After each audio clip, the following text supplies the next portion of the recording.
Assalamualaikum warahmatullahi wabarakatuh. Hai pemirsa, selamat pagi. Berjumpa kembali di Hidup Sehat bersama saya Dr. Sabrina Raisa. Dan seperti biasa saya tidak sendiri bersama partner saya Dr. Indra Bekti.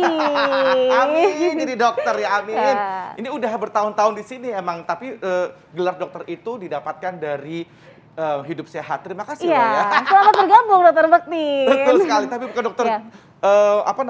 gadungan, dokter bohong-bohongan tapi ya. Iya, Kak Nah, Bekti. tapi tadi bukan bohong-bohongan masalah yang tadi kita sama-sama dengarkan. Ini mengenai hyperseksual dan juga libido tinggi gitu. Betul. Yang kerap terjadi di belakangan ini, apalagi khususnya kepada orang-orang yang terkenal ya, pemimpin dunia bahkan juga Betul. ya. Dan juga ada di tanah air tadi. Tapi kita tidak membahas kasusnya, tapi kita membahas seputar apakah si libido tinggi atau hypersex ini gangguan kejiwaan gitu, Dok. Nah itu dia. Nah di tengah-tengah kita telah ada Dokter Darmawan Ardi, spesialis kedokteran jiwa. Selamat pagi dokter. Apa kabar Selamat dokter? pagi, selamat pagi. Apa selamat kabar, pagi. Dok? Baik, Dokter, nah tadi semuanya. dok nih, ini fakta dan mitos yang beredar di masyarakat dok terkait tentang hiperseks dan libido tinggi ya dok ya.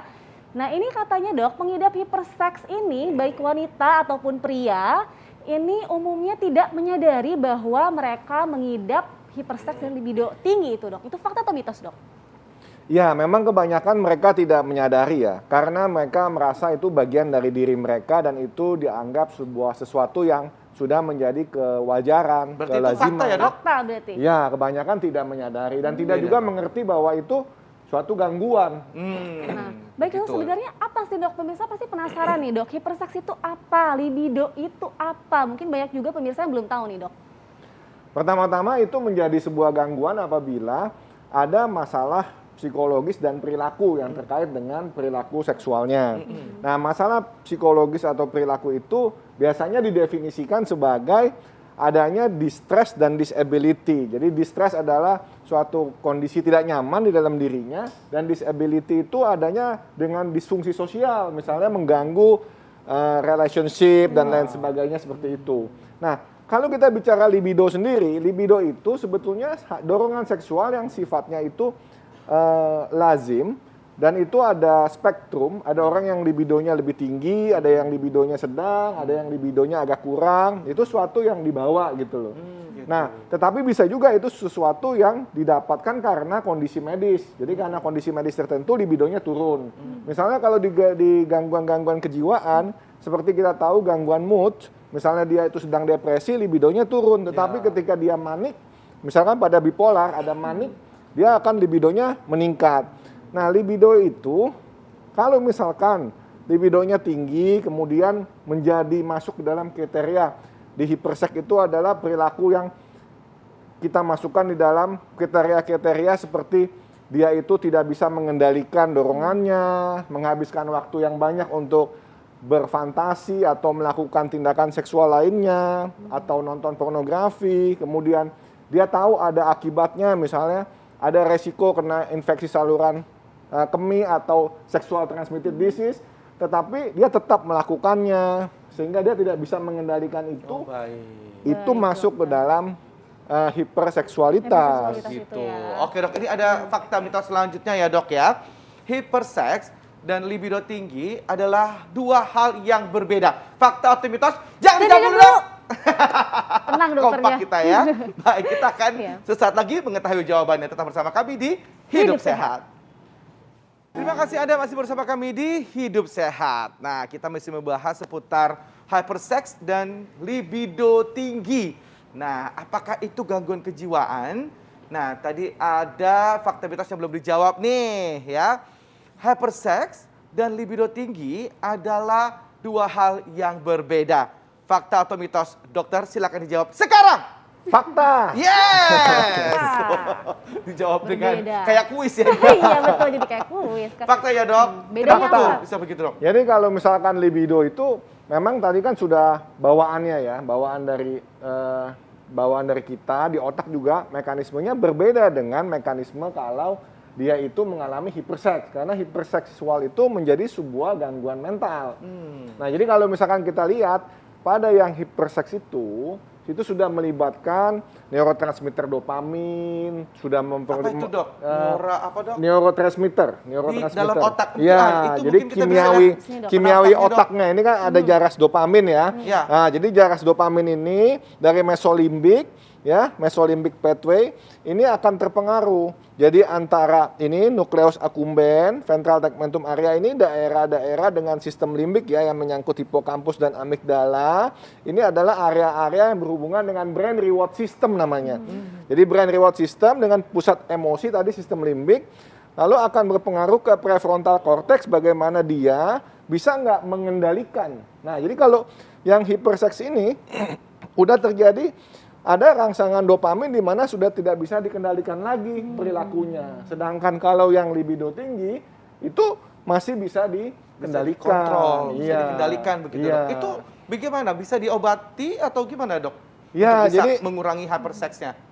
Jadi kalau dulu ada lagu ya, Ya. lumpuhkan ingatanku, hapuskan memori tentang dia. Nah kalau nggak lumpuh-lumpuh, nanti kita sebagai psikiater akan melumpuhkan itu. benar. Jadi Betul, pikiran yang bisa muncul ya. terus. Kayak lagu ya itu lagu bisa ya.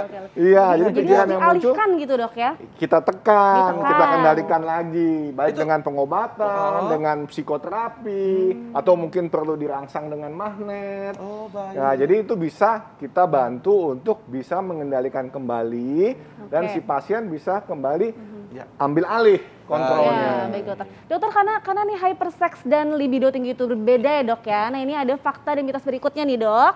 Libido tinggi ini bukan kelainan seks dok. Sedangkan hyperseks adalah gangguan kejiwaan. Ini fakta atau mitos dok? Ya, hyperseks adalah gangguan kejiwaan. Jadi berarti Fakta. fakta. Ya Wah, baik. iya, Jadi makanya hyperseks tadi itu tahu. gangguan kejiwaan. Dan ternyata tadi pun juga sebenarnya bisa diobati ya dok, dikurangi atau Atau benar-benar bisa bisa sembuh. dilumpuhkan ingatanmu. Benar-benar bisa dilumpuhkan. Oh, Jadi kita gitu. mesti cari penyebabnya apa, pencetusnya. Kemudian kita modifikasi perilakunya kembali dengan pikirannya, dengan perasaannya gitu. Oh. Jadi bisa diobatin. Oke Bisa baik dok. Nah diterapi. ini ada fakta mitos ini cukup masyarakat pengen tahu nih. Ini karena begini, mungkin ada trauma masa kecil dok.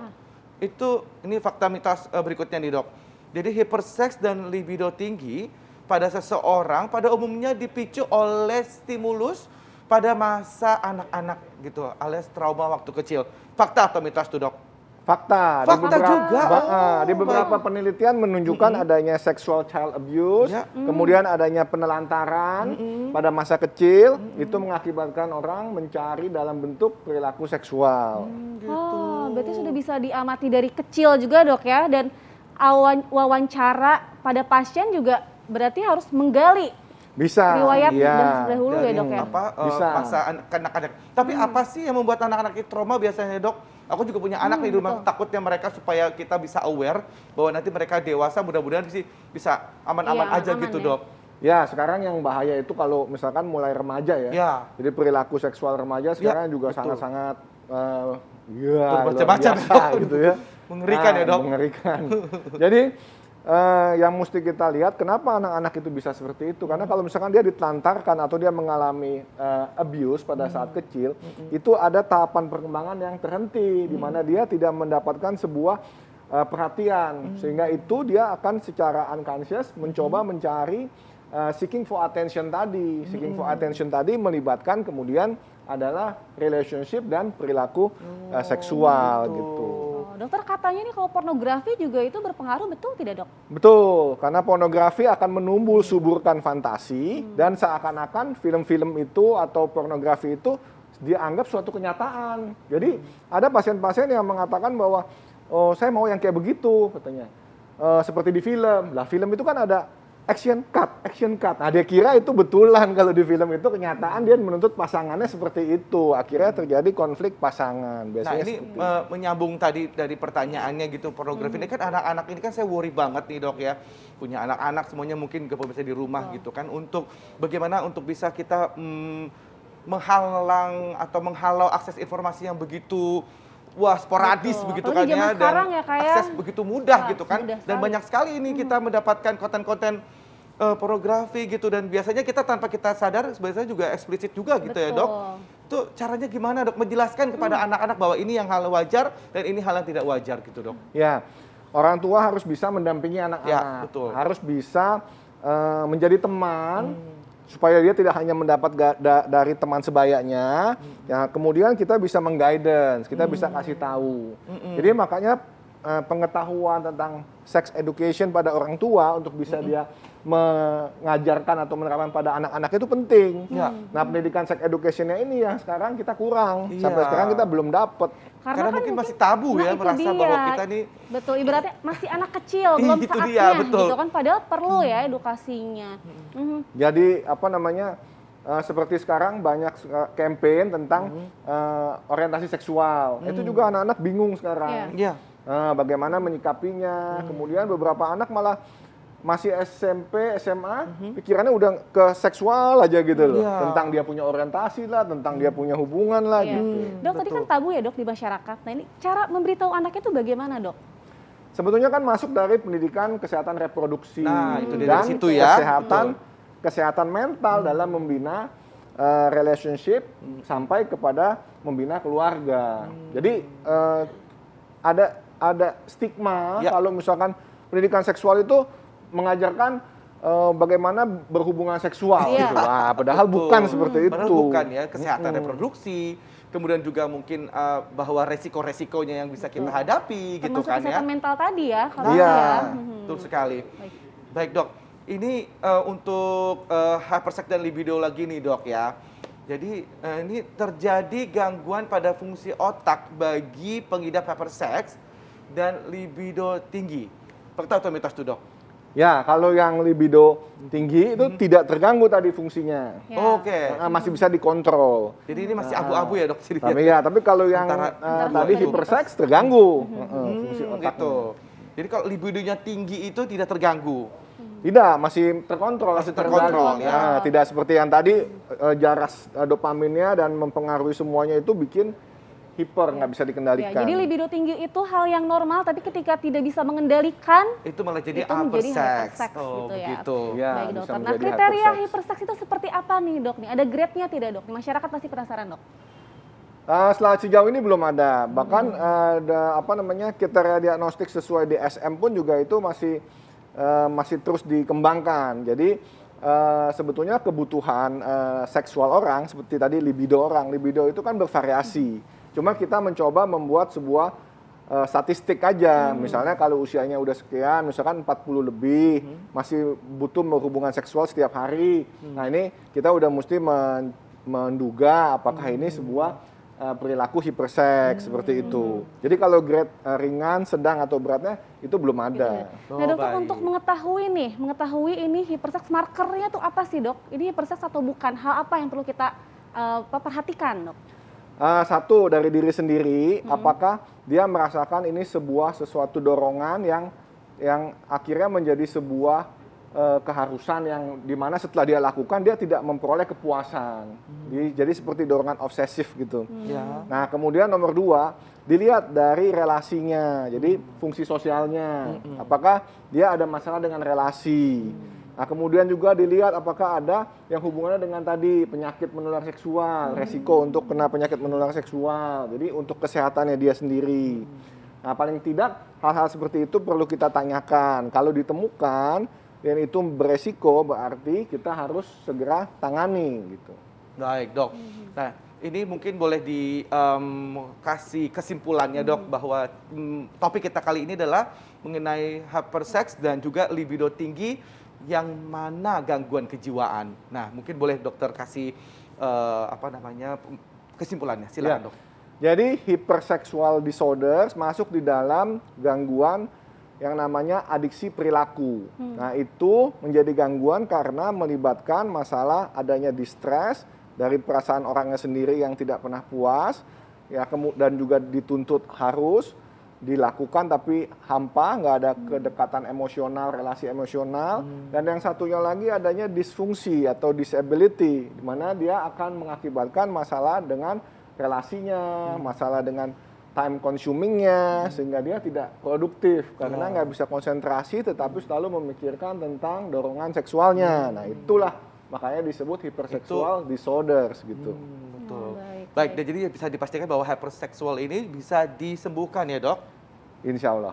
Itu Iya, emang dimulai dari insya diri kita Allah. sendiri, bukan orang lain yang Iya, jadi stop.